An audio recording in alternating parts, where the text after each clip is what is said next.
багыты, ага ишкер коомчулуктун салымы, идеялар жана сунуштар экономикалык майданда. Эко-майдан. Чия бизнес ассоциациясынын автордук программасы. Ар шаршемби саат 16-да. Саламатсызбы, урматтуу Маралдын көрөрманы жана угарманы. Биз сиздер менен биргеликте экономикалык майдан программасы алкагында кайрадан көрүшүп жатабыз. Микрофондо мен Азамат Дүйшеев. Бүгүн эфирибизде кыш мезгилиндеги экологиялык абал деген көйгөйлөр деген теманы талкууга салмакчыбыз. Талкууга атайын биз студиябызга конокторду чакырып койгонбуз. Анда акырындап тааныштырып өтсөк, Жаныбек Кулумбетов, Перета долбоорунун эксперти, талдоочусу, ошондой эле Айдарбек Байделетов, Нурсан Энерджи компаниясынын башкы директору, ошондой эле Гулира Айтназарова, Газторг компаниясынын башкы директору.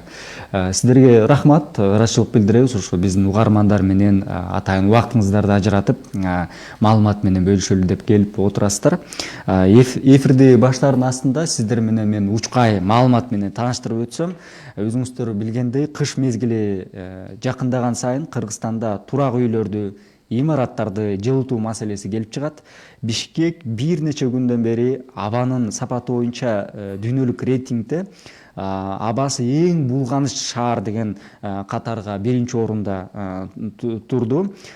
Бул адам саламаттыгына эң коркунучтуу деп адистер белгилешүүдө. Мунун айынан ар кандай оорулардын келип чыгуусу сөзсүз болот деп медицина кызматкерлери дагы коңгуроо кагышууда. Бишкектин четиндеги тоодой болуп үйүлгөн таштанды талаасы күнү түнү, кышы жайы дебей дагы күйгөн, аны баарыбыз билебиз. Экологдор абанын кирдешине бир эле жылуулук электр борбору эмес, бул унаадан чыккан газ, үйлөрдөгү мештерден жана ошол эле жептен чыккан түтүндүн себеби экенин белгилешүүдө. Аталган көйгөйлөрдү бир эле жылда чечүү мүмкүн эмес деп дагы эксперттер баса белгилешүүдө. Ал ортодо энергетика министрлиги электр энергиясын эл максималдуу колдонуп, рекордтук чекке жетти деген маалымат таратып, жарыктарды үнөмдөөнү суранды. Дал ушул көйгөй азыр коомчулугубузда абдан актуалдуу маселе болуп турат. Ошондуктан биздин эфир менен бирге болуңуздар. Түз эфирди Facebook'та баракчабыздан түз алып көрсөңүздөр болот. Андан тышкары байланыш номурубуз бар, байланышка чыгыңыздар. Суроо пикириңиздер болсо 709 68 06 06 номуруна чыгып байланышасыздар. Уруксат берсеңиздер, акырындап баштай берели. Алгачкы эле суроодо мына мен бир канча жанагы көрүнүштөрдү айтып өтпөдүмбү башында? Жаныбек мырза, бул нерселердин Кыргызстандын жыл сайын ушул кара түтүн каптап башкаласын өлкө боюнча эле негизи ушундай көйгөй жаралууда бир нече жылдардан бери. Эми айтсаңыз, бул үчүн кимди күнөөлөшүбүз керек? Ким күнөөлүү мындай жагдайдын келишине? Жалпысынан эле ала турган болсок, бүткүл дүйнөдө эле чыгып аткан проблема бул климаттын өзгөрүшү. Анан жашоо шарт, экономикалык абалды, жанагы иш чараларыбыздын баардыгын айлана чөйрөгө жакшы мамиле кылбай жашап аткандын жыйынтыгы болуп келет да. Эми мурунтан эле биз айтып келгенбиз, ушул багытта адистешкен мекеме катары ушул багытка көбүрөөк көңүл бурушубуз керек. Муну көңүл бурбасак жыйынтыгы жаман болушу мүмкүн деп кээ бир мисалдарга эле кайрылып келчүбүз да. Анан акыркы жылдары уже өзүбүз явно эле көрө баштадык бул жыйынтыкты. Бишкекте болгон түтүн азыркы күндө бүт эле чоң шаарларда Кыргызстан боюнча жайылды. Мунун эми себептерин көп жылдан бери айтып келатабыз. Эми бул транспорт, үйлөрдүн курулушу, сапаты начар көмүрдү жагуу, бирок ушулардын баарын санай бергенден эчтеке өзгөрбөйт. Ага деген керектүү өзүбүздүн мындай бир программа же болбосо кадамдан кадам таштап бир жакшы бир ошону жыйынтыгын чыгарганга аракет кылган учурда гана жыйынтыгы болушу мүмкүн да. Бир эле мисалды айта турган болсок, Монголияда мындай болгон проблеманы чечүү үчүн ал жерде жагып аткан печкаларды, түтүн аз чыгарган печкаларды арзандатылган деңгээлде мамлекет камсыз кылган элдерди. Экинчиден, жеңилирээк же акча каражат камсыз кылып үйлөрдү жылоого шарт түзгөн. Үчүнчүдөн, жанагы тазаланбаган көмүрдү жактырганды, жакканды толук токтотуп койгон да. Анан түнкүсүн электр энергияны бекер берген. Мунун баардыгын Кыргызстанда жасап алуу кыйын, бирок ошол эле убакта өзүбүздүн аракетибиз менен ушул эле нерселерди башка бир жолдор менен таап деле ишке ашырсак болот да. Мисалы үчүн биздин өзүбүздүн эле үлгүгө көңүл бура турган болсок, Кирсев деген программа 13-жылдан бери иштеп атат. 3,5 миңден ашык үйдү жылууладык. 200дөн ашык чоң мекемелерди энерго ресурс эффективности боюнча иштерин ишке ашырдык. Ошонун жыйынтыгы менен 80ден ашык миңдеген тонна көмүр кычкыл газын азайтууга шарт түздүк да. 280 мегаваттан ашык электр энергияны үнөмдөөгө шарт түздүк. Эми бул чоңураак сөз, мындай кыска жөнөкөй сөз менен айтканда, эгерде биз толук жылууланган үйдү камсыз кыла турган болсок, анда кадимки эле биз жашап аткан үйдө жагып аткан көмүрдү же электр энергияны бериле дегенде 50%га чейин азайтып алуу мүмкүнчүлүгү бар. Эгерде Бишкектин шартын ала турган болсок, 1 миллион 200 тонна ТЭЦте көмүр жагылат, 200 миңден ашык тонна Бишкектин тегерегиндеги 60 миңден ашык үйдүн деңгээлинде жагылат да. Ошону эле 2 эсе азайта турган болсок, могу чыгарып аткан түтүн, көмүргө байланыштуу түтүндү 2 эсеге азайтылсак болот да. Андан башка деле жолдор көп. Ошонун баарын бүт тиешелүү мекемелер баарыбыз чогуу аракет кыла турган болсок, анда бул ишке ашышы мүмкүн да. Аябай чоң мүмкүнчүлүктөр бар. Жаратылыштагы болгон мүмкүнчүлүктөрдү биз пайдаланбай келатабыз. Алдын ала ошого кам көрбөйбүз, кышында эле сүйлөйбүз бул жөнүндө. Бирок ал деген кышында чечиле турган маселе эмес. Аны жайында, жазында камданып, күзгө чейин кириш керек. Бизде дагы бир чоң компания бар, мисалы үчүн кышка кам көрүү деген ОЗП деп коебуз. Аны жазында бир эстейбиз, кыш келерде бир эстейбиз да. Аны деген круглый год эстеш керек. Ал деген вообще программа болбош керек. Ал деген просто стратегия болуш керек да. Ошондо биз поэтапно баардыгын чечүүгө мүмкүнчүлүк шарт алабыз да. Мүмкүнчүлүк алабыз. Кыргызстан боюнча 1 миллион 40тан ашык үй бар экен. 10 миңден ашык коомдук мекеме имараттары бар да. Анын ичинде мамлекеттик мекеме зданиялар да бар. Ошолордун көпчүлүгү 70-жылдарга чейин курулган. Алар деген мурдагы курулуштун талабына ылайыктап курулган. Азыркы теплофизики баягы талаптарга жылуулук сактоо мүмкүнчүлүгүнө ылайыкталып жасалган эмес да. Ал убакта энергия ресурстары арзан болчу. Азыр уже ошонун баарын өзгөртүш керек да. Рахмат Жаныбек мырза. Жакшы белгилеп айтып өттүңүз да. Сиздердин жана программанын алкагында 2000ден ашык үйлөрдү жылууландыруу системасын жакшырттык деп айттыңыз, 3,5 миңден ашык. Эми азыр 1 миллион 40тан ашык Кыргызстан боюнча үй бар болсо, сиздин мындай талдоочу катары көз карашыңызды уксак да, бул качан 1 миллион 40 үй бизде ошол энергия эффективдүү принциптерге ылайыктуу үйлөргө мындай жетише алабыз. Болбоду дегенде 50% ошо Бишкектин шартында алып караганда деле бул канчалык реалдуу? Бул аябай реалдуу эле нерсе, ишке аша турган нерсе. Мен бир жөнөкөй эле бир нерсени айтып өтөйүн. Бизде 90-жылдарга чейин курулган ГЭСтерден кийин мындай ГЭС курулган эмес, чоңураак деңгээлдечи. Бирок электр энергия жетиштүү болуп атат да. Үйлөрдүн курулушу жылына 10 миңден ашык имарат курулат да. Бирок электр энергия жетип атат. Мунун секрети эмнеде? Себеби көпчүлүк элдер аң сезими ошого жетип, үйлөрүн жаңы талапка жооп бергенде куруп атат. Ал биздин эле жардам менен эмес, өзүнүн жардамы менен. Көптөгөн бизнес чөйрөлөрдү ишке ашырып атат. Менин жанымда коллегаларым турат, буларда дагы аябай чоң тажрыйба бар. Алар деле көп үйлөрдү жасап коюшту да. Ушул сыяктуу мекемелердин жардамы менен жасалган имараттардын баарын санап отурсак, биз 3,5 миң кылсак, андан балким 5 миңге чейин жетип калышы мүмкүн. Андан да көп болушу мүмкүн да. Бирок ошол аздык кылып атат. Анын санын көбөйтүүнүн жолун табышыбыз керек да. Азыр көптөгөн долбоорлор болуп атат, көптөгөн сунуштар болуп атат. Ошолордун баардыгын иреттүү, анан багытты жакшы ала турган болсок, анда бул ишке ашышы мүмкүн. Мисалы үчүн, акыркы эле өткөн айдагы биздин өкмөттүн өзүнүн чоң бир решениясы кабыл алынбадыбы? Жашыл экономиканы, ошол багыттагы иштерди жеңилдетүү, ошону ишке ашырууга шарт түзөлүү деген фонд түзүштү да. Фонддор жөн эле түзүлбөш керек. Ал деген кагаз жүрүндө структураны түзүп, зарплата менен токтогон деңгээлде болбош керек да. Аны ишке ашыруунун жолдорун тапкан фонд болуш керек да. Мисалы үчүн жөнөкөй эле нерсени айталы, райондордо иштеп аткан архитектура строительный компаниялар, жетекчилер ушул багытты жакшы түшүнүп элдерге жеткириш керек. Куруп аткан кишиге эле учурунда куруп атканда эле айтып коюш керек да. Моундай жылуулаган убакта сен энергияга да аз муктаж болосуң, мамлекетке да пайдалуу болот, айлана чөйрөгө да зыянды аз келтиресиң дегендейчи. Муну чечсе болот. Мен азыркы убакта мен ойлойм кайсы бир деңгээлде бизде бир точкадан жылуу бар да, бирок аны жакшыртыш керек. Жакшы, бирдиктүү мындай саясат болуш керек дегенде жакшы айтып өттүңүз. Негизи мурда башка шаарлардын шартын алып карасак, баягы кээ бир шаарлардын булганган шаарларга ишкерлер күнөөлүү деген дагы айрым шаарлар бар экен. Себеби өндүрүштүн айынан ушул ишкерлер абаны булгайт депчи.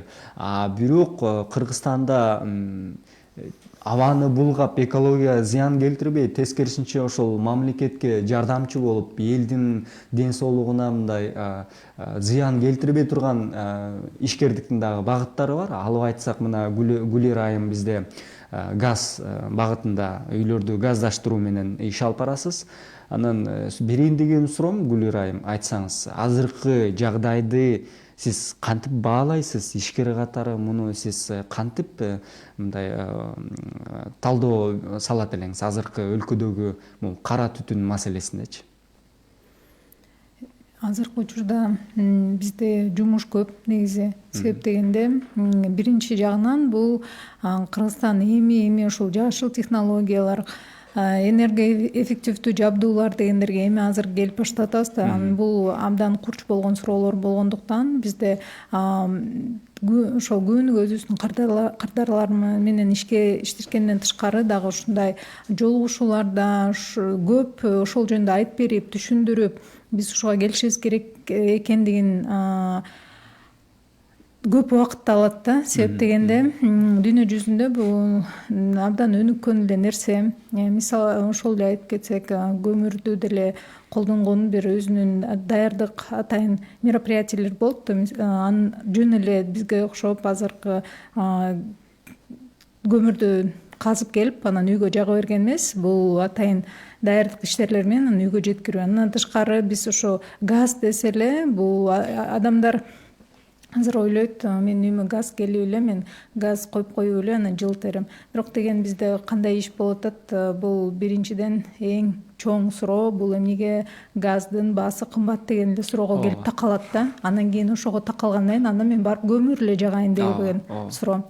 Ошон үчүн кайра эле бири-бирине ушинтип эле кайтарылып келе берет. Анан бирок азыркы учурда биз ошо биздин жумушубуз эмнеде болуп турат азыр? Жаңы салынып жаткан конуштар эми бул ар бир адам өзү чечет. Бул деген көп убакыт алат. Анын деген материалдык өздөрүнүн кандай десем акча каражатын бул ар бир адам өзү чечет. Биздин азыр эмне ошол салым кошконубуз, биз жаңы салынып жаткан көп кабаттуу турак жайларга бул курулуш компаниялары менен иштесең, алар деген мисалы үчүн 100, 500, 1000 квартирадан турган, батирден турган үй салат. Биз бир эле барып ошол курулуш компания менен сүйлөшүп, өзүбүздүн эмне азыркы учурда болуп жаткан абалда кандай салымыбызды чогулуш алып келе алабыз деген менен иштесек, балким ошол батыраак болотпу деген биздин азыр салымыбыз ошол да. Барып ошол эле газ менен жылыткан учурда деле анда деле ар кандай жабдуулар бар да, газ менен энергоэффективдүүлүгү ар кандай болгон. Биз ошонун эң жакшысын дүйнө жүзү колдонуп жатканын тандап, азыркы заман менен чогуу бир кадам жасайлы деген өзүбүзгө багыт алганбыз. Жакшы, Гулира айым, ушул жерден сөзүңүздү аралжы угарманыбыз WhatsApp номурга жазыптыр.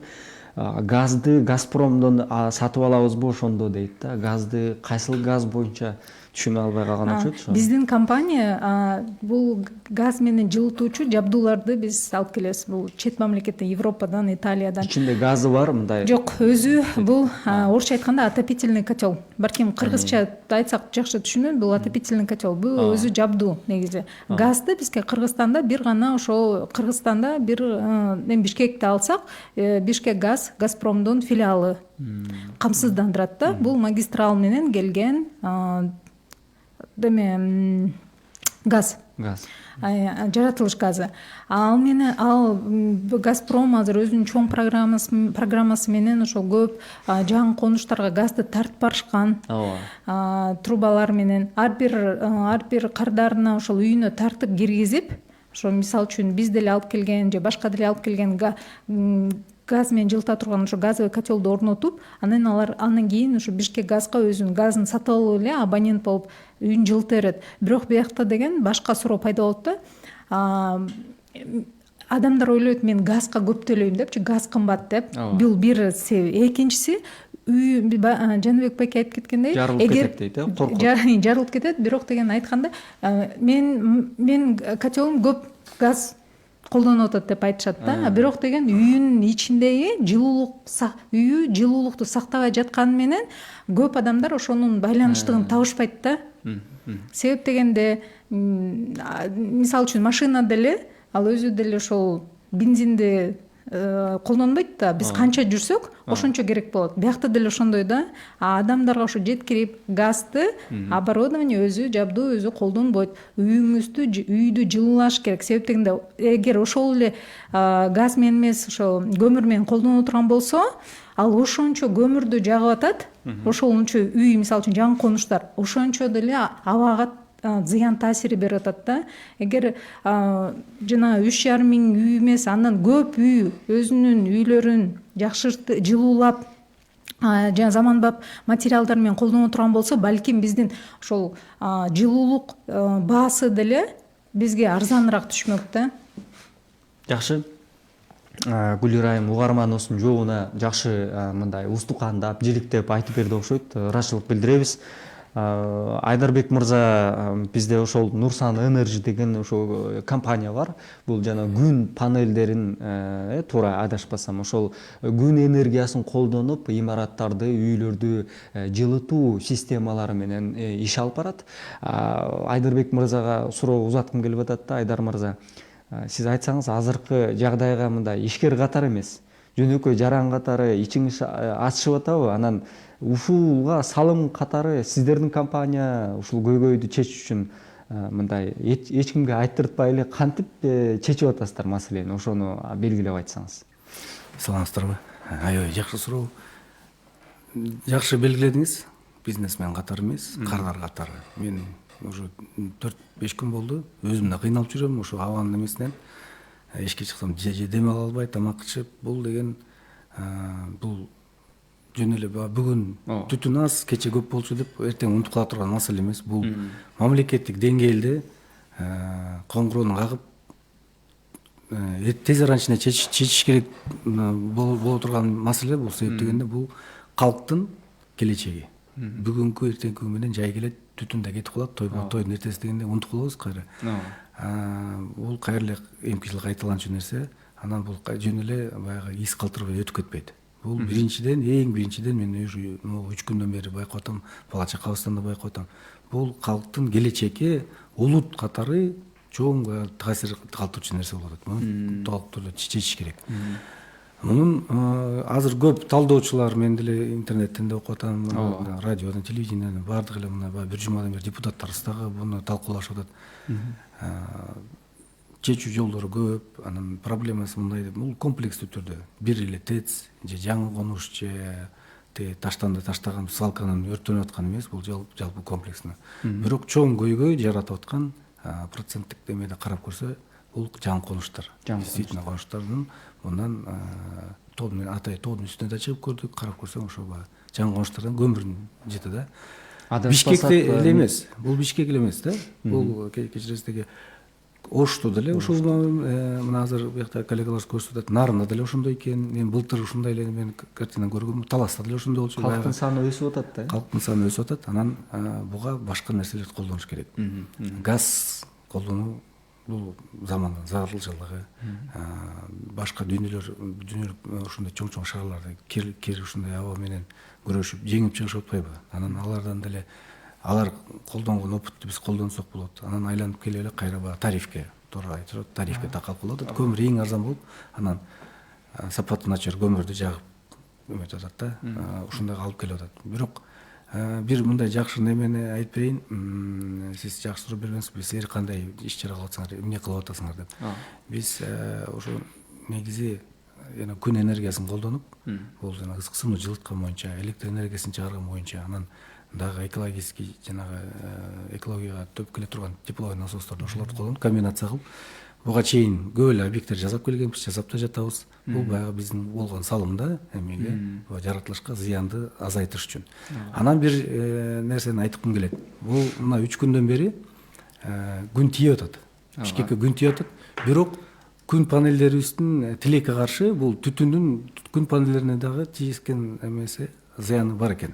Анткени күндүн нуру жөн турганда кандай тип энергия берип атса, бул түтүндөн жакшы өтпөй калат экен да, КПД түшүп кетти. КПД түшүп кеткенде биз КПД деген коэффициент полезный действия деген эменин тиги панелдин өзүнүн пайдалуу эмеси түшүп кетет экен да. Себеп дегенде баягы пленка сыяктуу болуп каптап калып атат да, бул тороп калат экен да. Күндүн нурларын тороп калып атат, анан кийин эмеси мощности түшүп кетип атат. Бул деген биз кайра эле немеге алып келип атат да. Анан кийин бул күндүн нуру биз панелге тийгенин байкадык да. Ошондой эле жерге тийип, бизге жерге тийип, таш, асфальт эмелер жылып, негизи шаар батыраак жылып кетиш керек эле. Бизге 3 күн бүгүн эле кичине кой берип атпайбы? Бул ошо түтүндүн күндүн нурун өткүзбөгөндөн да. Анан бул жерде баягы цепной реакция болуп атат. Суук болду, элдер көмүр жакты, түтүн каптап калды.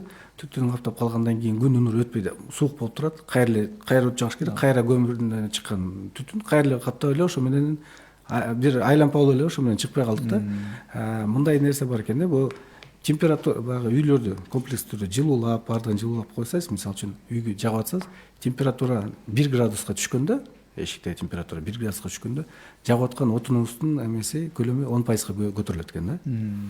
Эгерде ошентип түтүн каптап тура берсе, эшик суук боло берет. Улам ошо менен кайра жаккан көмүрүңүз да көбөйөт, кайра түтүндүн саны да көбөйөт. Ошону менен круговорот болуп калып атат да. Чөнтөккө күч келет экен да, карды. Сөз жок. Көмүр жагасыңбы, газ жагасыңбы, айырмасы жок. Күч келип атат. Муну комплекстүү түрдө чечиш керек. Анан бул жанагы мамлекет тараптан жардам болуш керек, сөз жок. Бул себеп дегенде анысы жок. Чечиш кыйын болот. Бул жерден сүйлөшүп эле. Абонент газга кошулган кымбат көрүп атат. Ошону үстөк пайызы жок, может кредит алып туруп кошуш керек аларга.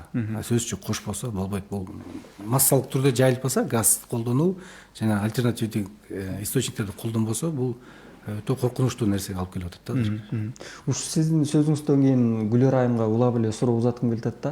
Газ кымбат деп атпайбы жарандарыбыз? Анан газ өзү азыр тарифтери канча? Анан газ жетиштүүбү? Айрым жарандар ойлонуп калышы мүмкүн да. Мен мына печкамды ыргыттым дагы, газга кошулдум, анан газ өчүп калбайбы? Үйүм муздап калбайбы? Мындай талаада калбаймбы деп да ойлонушу мүмкүн да. Ошого мындай түшүндүрмө берип өтсөңүз, Гүлер эже. Азыркы учурда Бишкекте мисалы үчүн жеке кардарларга газдын баасы бир 18 сом тегере болуш керек. Биз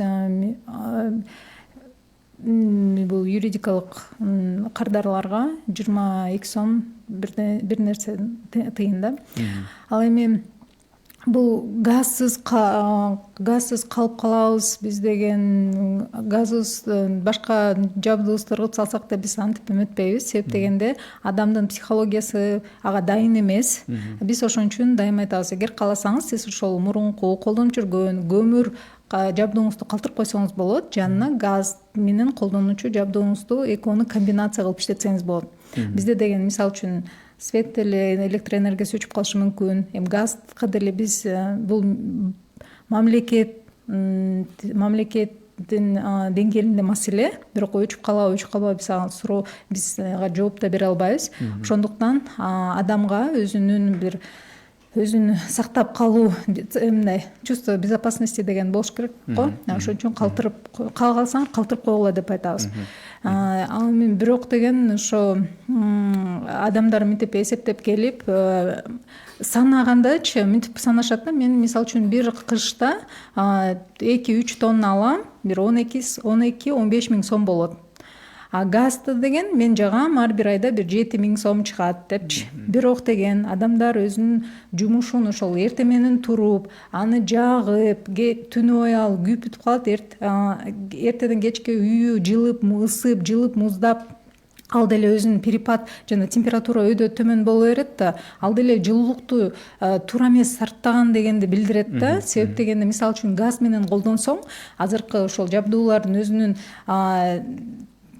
атайын мүмкүнчүлүктөр бар да, бир температура бир калыпта үйдү сактап тургангачы. Бул деген ошол аягында эсептеп келсең, сен көп муздап кайра ысганга сен ошол эле көп акча коротосуң. А бирок деген ошол газ менен колдоно турган болсоң, бул биринчиден сен деген үйүң дайым жылуу, өзүңдүн бир кандайдыр бир комфорт бар үйүңдө. Ошол эле сен көмүрдү бир жака сарптап, аны кайра чыгарып, кайра киргизип, аны бир жактан ташып келип, машина менен ошол деле жана жеткирип келүү деле ал деле акча да. Ошонун баарын эсептеп келсе, бири-бирине туура келчү эле сандар болот. Өзүн актайт экен да. Ооба. Жакшы, Гүлер айым, жакшы айтып өттүңүз. Азыр биз кыска жардамалык тыныгуудан кийин эфирибизди улантабыз. Биз менен бирге болуңуз. Марал үналгысында жарнама. 10 жылдан ашык тажрыйбанын негизинде түптөлгөн Марал Медиа мектеби сиздер үчүн эшигин ачат. Анда оратордук чеберчилик жана актерлук, алып баруучулук 3 багытты бир курста камтыган, тажрыйбасы мол 3 мугалимден жаңы мен курсун окуп, жашооңуздун жаңы барагын ачыңыз. Ошондой эле 180ден ашык видеоклип жана белгилүү кыргыз тасмаларын тарткан Канат Асынакунов менен бирге мобилография курсун сунуштайбыз. Мобилография курсунда сиз 10 күндүн ичинде видео тартуунун сырларын үйрөнүп, иштеп кетүүгө мүмкүнчүлүк аласыз. Баса, мыкты жыйынтык көргөзгөн бүтүрүүчүнү Марал медиасына ишке алып калуу мүмкүнчүлүгү бар. Шашылыңыз. Сурап билүү телефондору 0995 68 06 06, 0773 72 35 05, 0700 92 16 43. Марал медиа мектеби менен бирге бийиктиктерди багандар.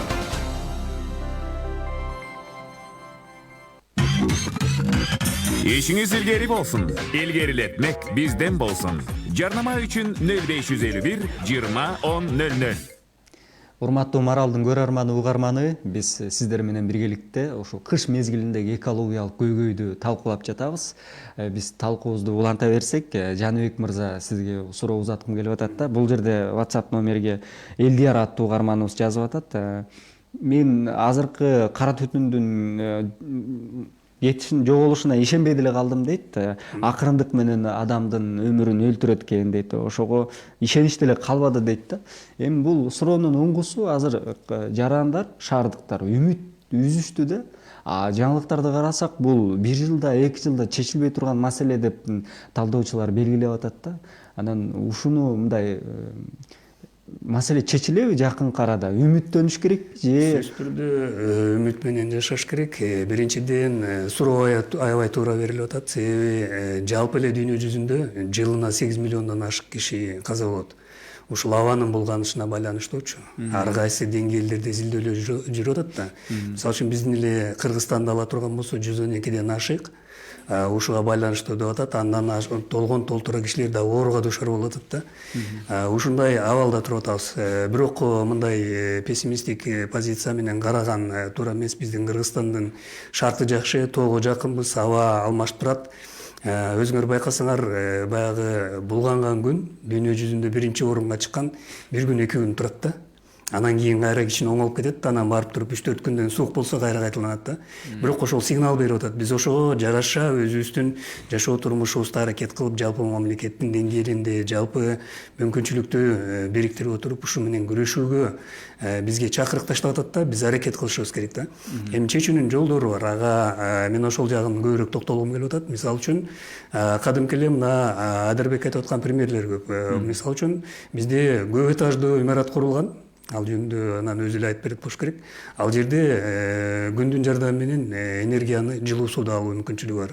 Ага көмүр кеткен жок, ага электроэнергия кеткен жок, ага газ да кеткен жок да. Ушундай мүмкүнчүлүктөрдү пайдаланган үйлөр көбөйсө, анда биз энергияны дагы дефицитин жоебуз, ошол эле убакта булганууну да азайтабыз да. Экинчи пример катары айтайын. Биздин эле өзүбүздүн офисибиз 250 квадраттан ашык. Бүгүнкү күндө биз электроэнергияны Север электродан албай эле тепловой насос, анан солнечный коллектор, солнечный панелдин жардамы менен алып, жылуулукту камсыз кылып атабыз, иштеп атабыз. Ошол жерде жарыктандыруу да бар, биздин жабдууларыбыз да иштеп атат.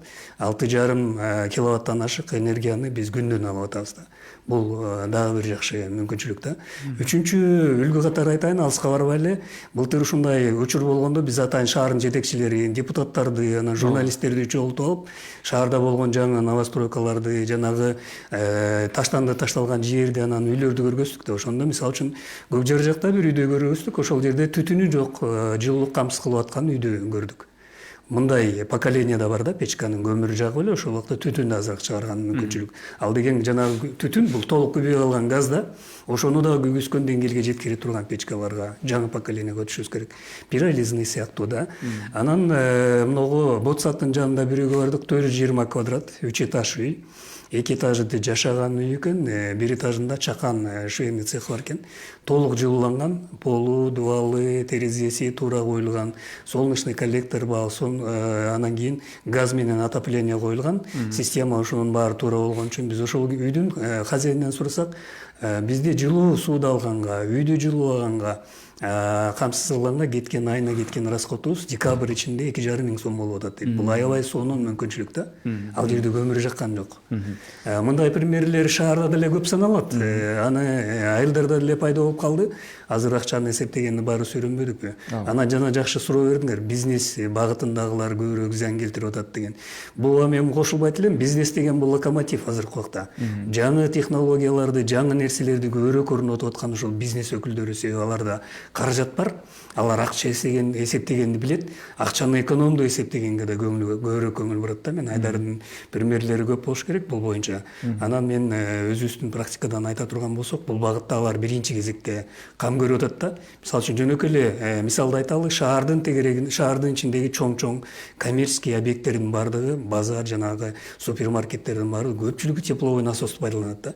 Ал деген 1 киловатт электроэнергия алып, 3 киловаттка чейин жылуулук же болбосо муздак аба менен камсыз кыла турган мүмкүнчүлүк да.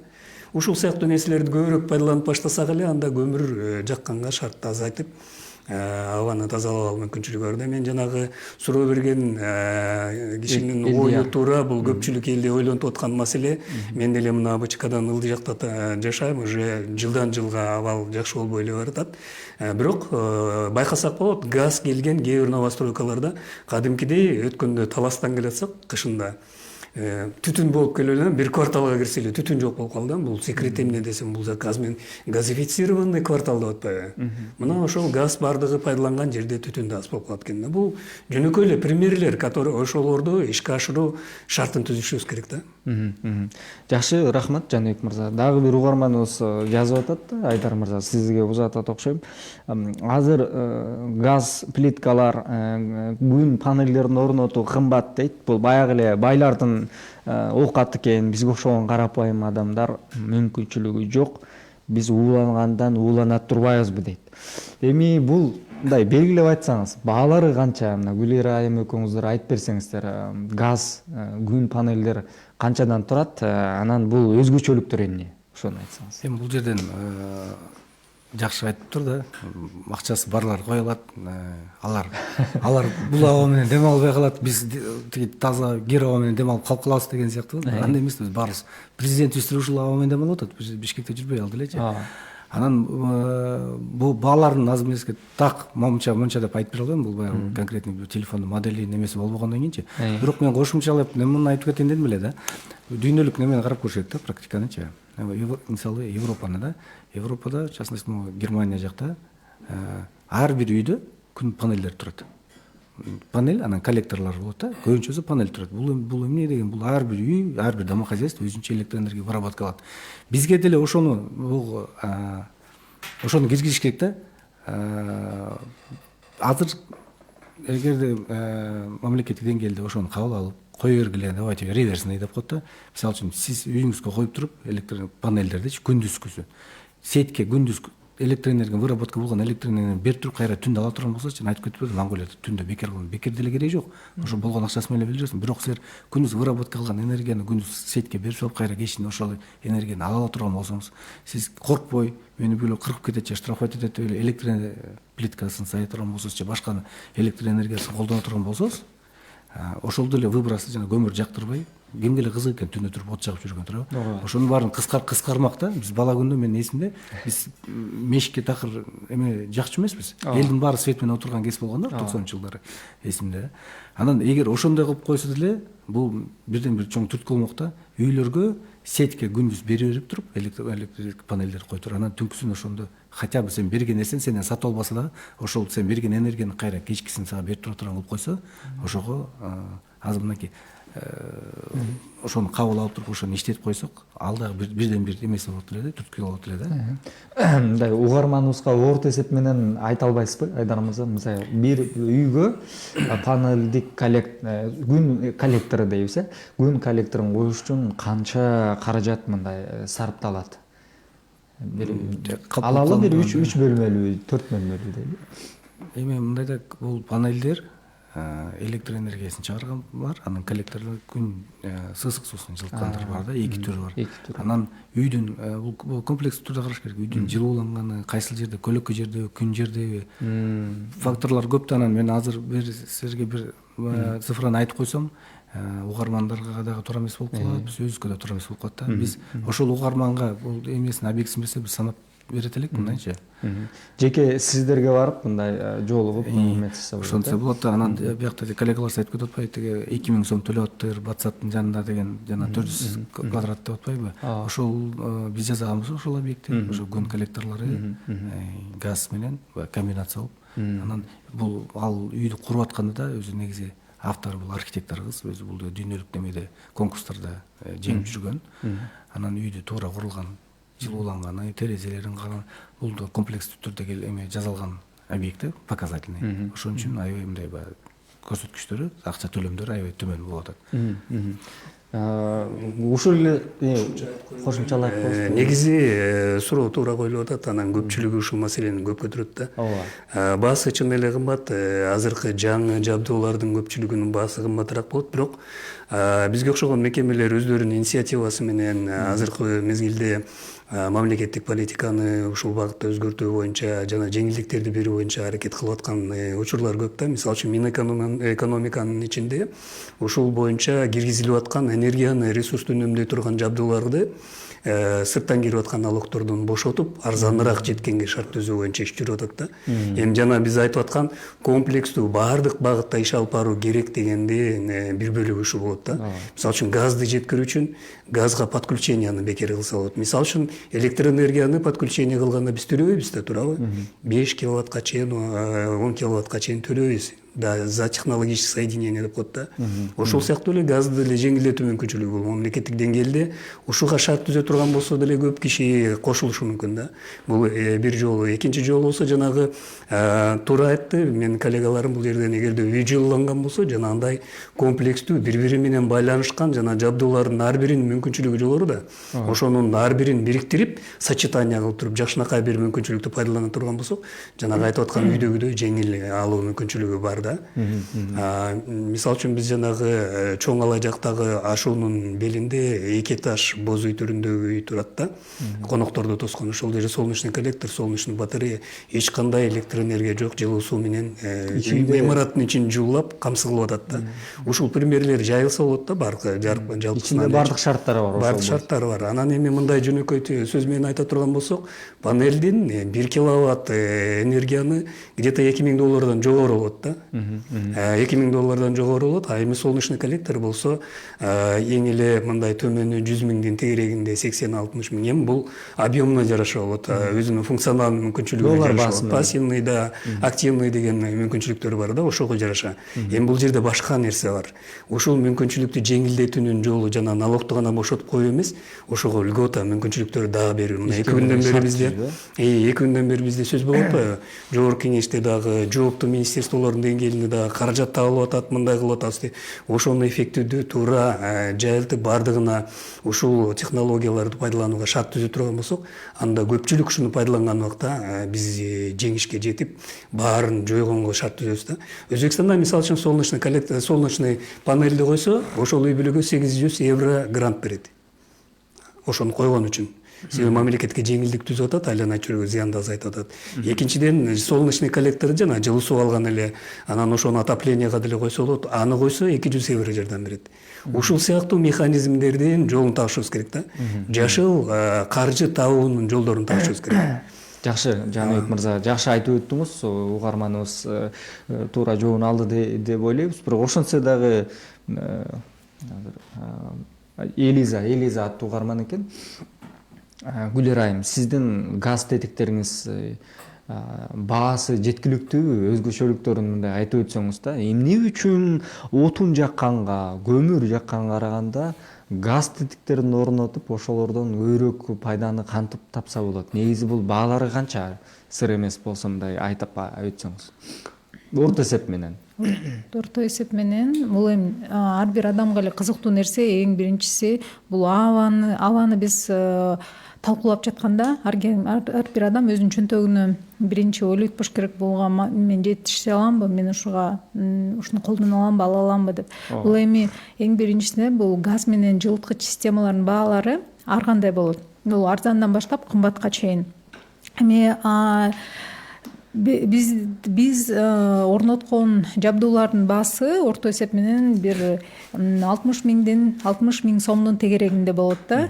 Бул баага ошол кардар эмне алат? Бул ошол жабдуу Европадан келген, өзүнүн шарттары бар. Бул деген температураны өзү тууралайт, өзү өчүп күйөт, өзү деген нормага салып турат экен. Өзүнүн мисалы үчүн кондиционер иштегенде эле иштейт да, өзү керек учурда күйөт, керек учурда өчүп калат. Анан кийин бул ошол көптөр эле коркот газ менен, газ жарылып кетсечи же газ келбей калса же газ ашыкча келип калса, анын өзүнүн атайын жанагы группа безопасности деп коет. Бул да газдын давлениясын чейнип турат, суунун давлениясын, жарыктын эмесин, напряжениясын өзү баарын чейнип турат. Бул бир адам бир жолу коет, өзүнүн температурасына ылайыктуу, комфорттуу температураны орнотот дагы колдоно берет. Анан унутуп калышат көбүнчөсү.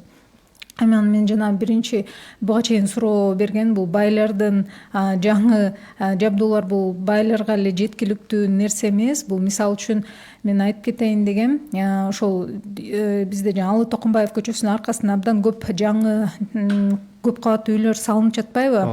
Ошол жердеги мисалы үчүн ар бир батир сатып алып жаткан адам өзүнүн ошол Бишкектеги абага салымын кошуп жатат.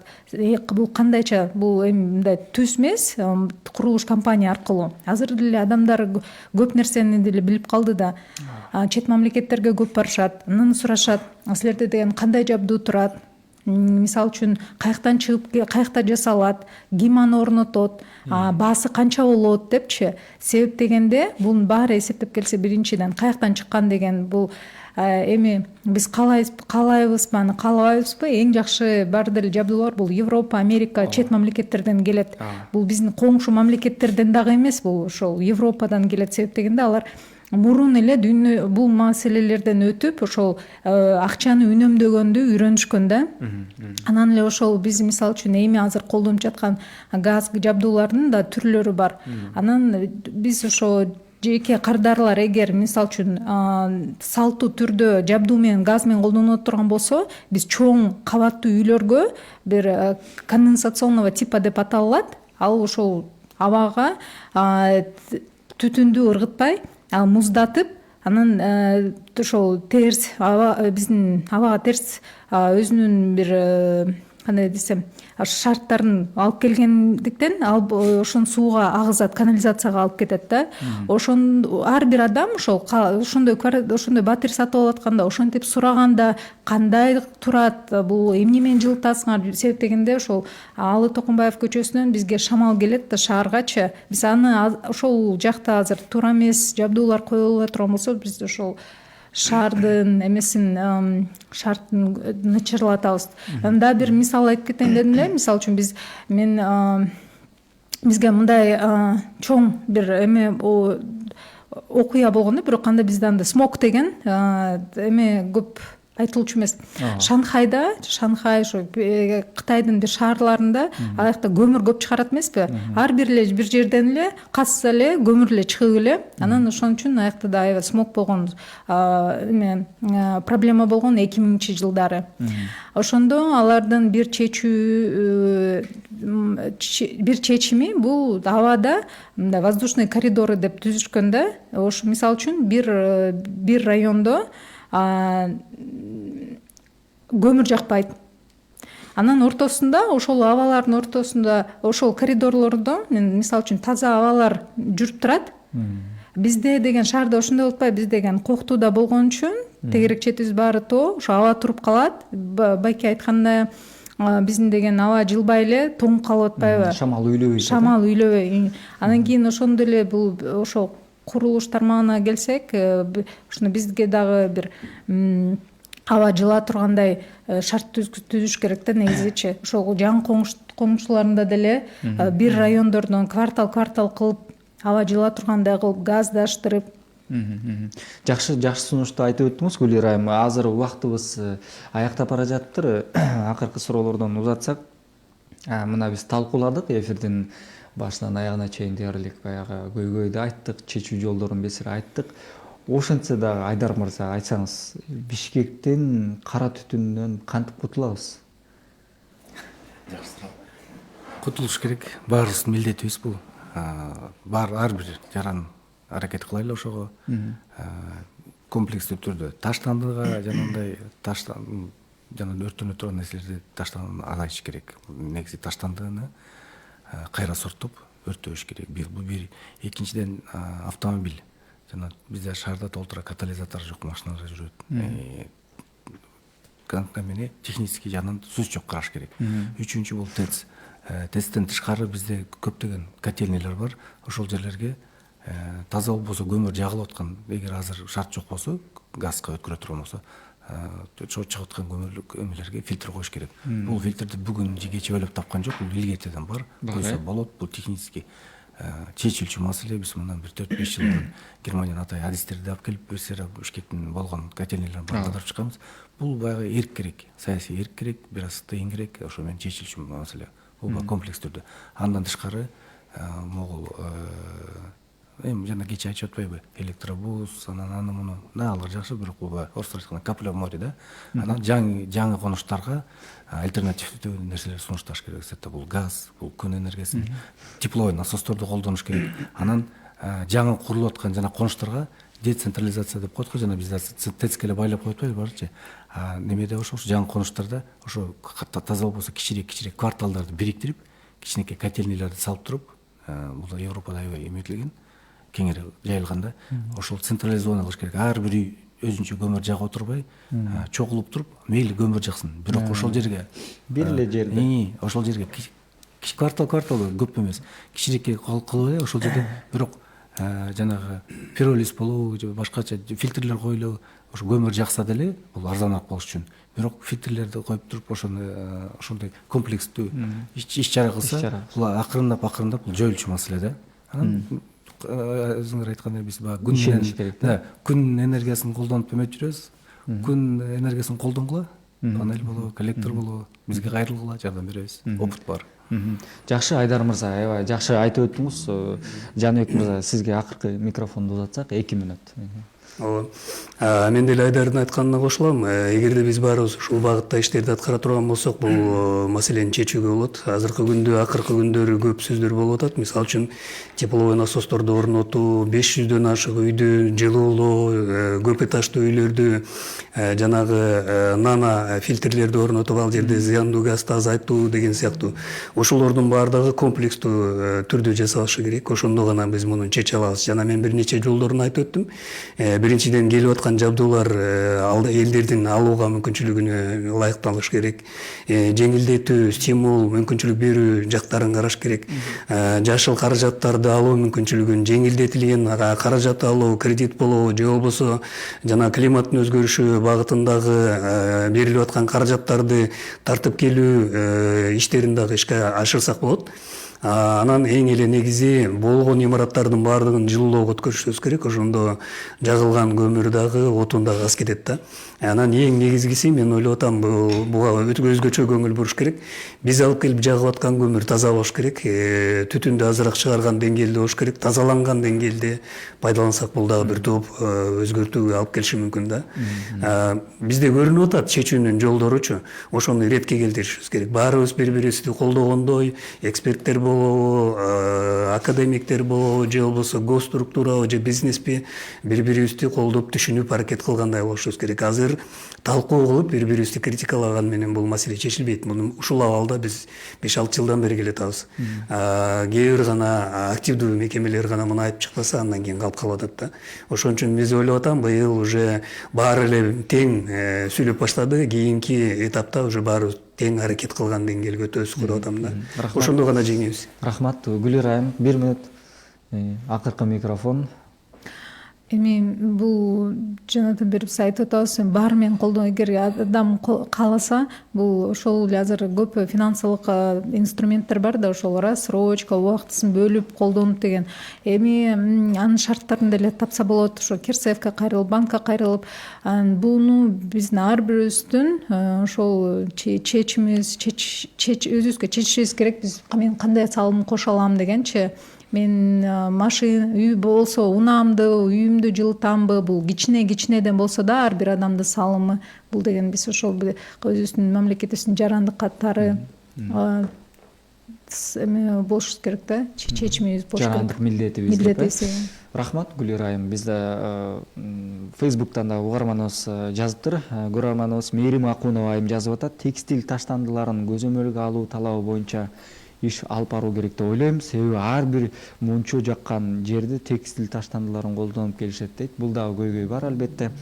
Урматтуу угармандар, көрөрмандар, биз убакыттын тардыгына байланыштуу биз эфирибизди жыйынтыктайбыз. Бүгүн биз сиздер менен биргеликте ошо Кыргызстанда кыш мезгилиндеги экологиялык көйгөйлөр деген теманын аталышында талкуу жараттык. Талкууга Жаныбек Кулумбетов, Перата долбоорунун талдоочусу, ошондой эле Айдарбек Байделетов, Нурсан Energy компаниясынын башкы директору, ошондой эле Гүлира Айтназарова, Гасторг компаниясынын башкы директору конокто болду. Сиздерге дагы бир жолу ыраазычылык билдиребиз. Ишиңиздерге ийгилик. Эми эфирге чейин сак саламатта туруңуздар. Экономикалык маалымат бул маанилүү. Ал өлкөнүн келечегинен кабар берет. Кыргызстандын өнүгүү багыты, ага ишкер коомчулуктун салымы, идеялар жана сунуштар